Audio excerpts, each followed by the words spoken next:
Homme buton fort Empo, BILE 0 General Nestu, 26 au 2021 fausses instructions de Biya. Les aveux de Ferdinand Ngongo. Certains ministres abuseraient des instructions de Paul BIYA. Ferdinand Ngongo livre le Premier ministre.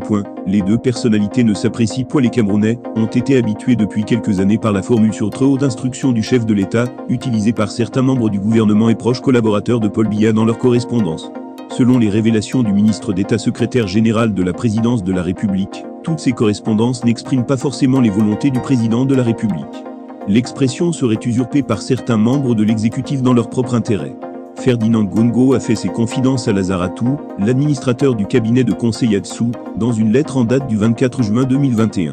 Le SG-PR remettait ainsi en cause une correspondance qu'aurait signée le Premier ministre Dion But.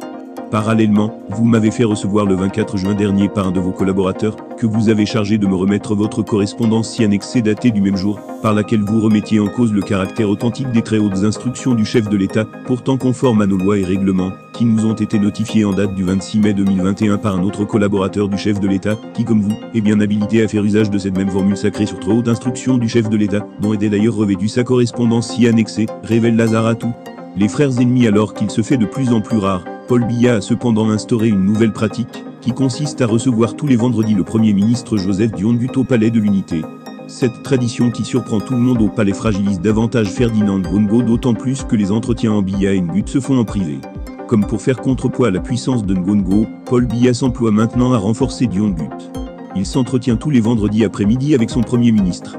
Une nouveauté que ce privilège accordé par un président qui apparaît de moins en moins en public et reçoit rarement ses ministres, révèle Jeune Afrique.